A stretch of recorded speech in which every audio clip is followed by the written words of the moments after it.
hapa jijini Nairobi, tunaelekea moja kwa moja katika hospitali ya Kenyatta alikokita kambi mwanahabari wetu Naura. Lakini kwa sasa tunafahamishwa kwamba madaktari wanataka kutoa taarifa kwa vyombo vya habari. Tusikize. 72 and the remaining are in the hospital undergoing various treatments. Overnight we operated 24 patients who are since recovering in various areas in the hospital. As we speak, there are about 8 of them undergoing surgeries at the moment, and we have about 23 who are waiting for additional procedures. We did what we call we prioritized those who needed more urgent procedures, and those who are not having very critical injuries are the ones who are waiting. Unfortunately, we received 2 people who bodies who are brought in dead, and we lost 1 patient who was undergoing treatment. We have a number of other patients who are admitted for simple injuries, soft tissue injuries, who are in various wards. For the range of injuries, they are all varied, from blunt trauma to a few gunshot wounds, particularly. A majority of them are rubber, and a few, I think just about 6 live bullets.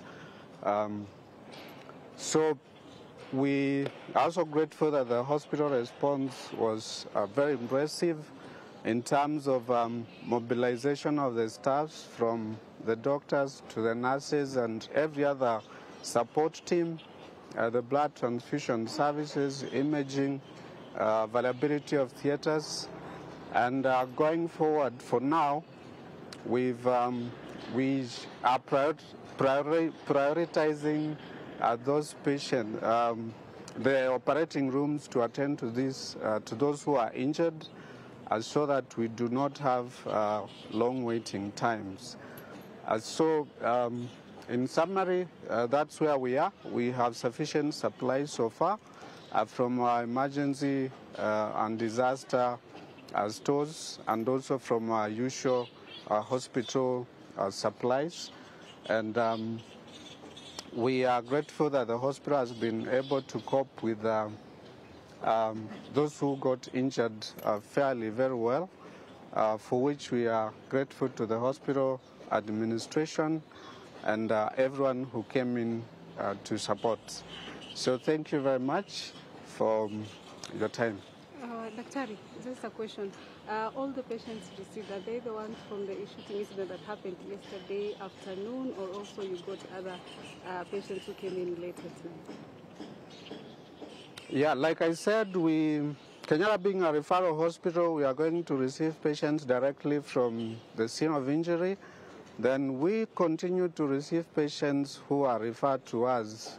They could be sent to another hospital and then they are referred here for various reasons. So we continue to receive patients, but we did get the influx of patients we had during the day were mainly from town, but overnight we did get a few more patients who came in, probably from Githurai, from the records we have, but we do continue to get referrals because we are a referral hospital.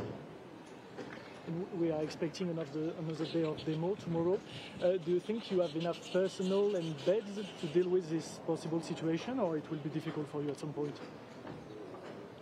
As I said, as a hospital, we are prepared. We've activated our emergency and disaster response unit and teams, so we are ready to handle anything. But of course, we have other hospitals like KU. If we are overwhelmed, they could step in. But all in all, we are hoping that we shall not have another yesterday tomorrow or going forward. That is what we would really hope is the situation. You said you received patients from Githurai late at night. Do you have an exact figure of how many people came in from Githurai yesterday? And we've had my second question would be, we've had demonstrations before. Could this be one of maybe the few instances where, because yesterday all staff was on deck outside to handle such a critical scenario with increased numbers? First question, I think we got just about 15 more patients who came in at night. So not a huge number, but yeah, for this type of injuries, yesterday was significant, definitely, but we've had other significant influx of patients particularly from fire-related disasters. But for this type, yeah, this was a significant number. Have you managed to link up the victims to their relatives? How is the being done? We have a desk that is handling that at the A&D and also the information center. So anyone who can't trace their relatives can find information from those points. Our health information system, particularly for patients who are known, who are identified by name, is easy to trace. The problem is those who come in as unknown, because there are legal processes one must follow to identify those ones. Just for clarity, you said 6 patients live gunshot wounds. So the ones who had rubber bullets, do we have the exact figures? And the ones who had suffered from tear gas canisters, do we have the exact figures? For rubber bullets, we had, by the close of business, we had 20 of them.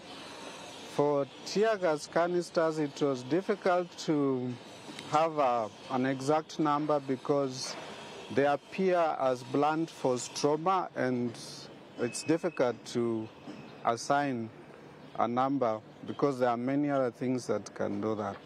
How many cases of unknowns do you have? Not many. Actually, as of yesterday, it was just one patient. But if we do get referrals, that could go up. Have authorities contacted you to try to find out if they can get access to some of the patients in order to start investigations or things like this?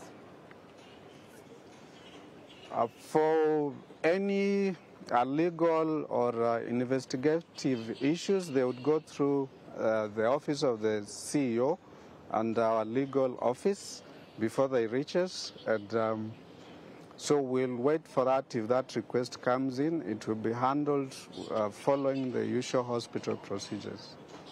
Maybe just for clarity, yesterday I was here when the patients were arriving, and if you could just break down a bit in terms of what happens during an accident and emergency period. The patients who were coming in were being given tags. What were the purposes of those tags? Were you keen to know whether they had identifications in their pockets, or is that procedure? We have what we call a triage system, so those tags, if you are keen, you would have noticed they are color-coded. So it helps the medical personnel to know who to prioritize, and that's why I told you that there are patients who had to operate last night and others who are waiting today. Secondly, the numbering also does help us to keep tabs on who is where, and also to know what numbers we are handling. Do you have enough blood? As usual, we can never have enough blood, although we did mobilize our blood transfusion unit to cater for the emergencies. But if there are donors out there, I would really appeal to them to help us with donations. Some patients will need repeat surgeries, particularly maybe those with who have things like fractures and the rest. So blood can never be enough, and would really appeal for those who can donate to continue doing so. Thank you very much. Daktari, can you have an interview in Swahili? Pardon?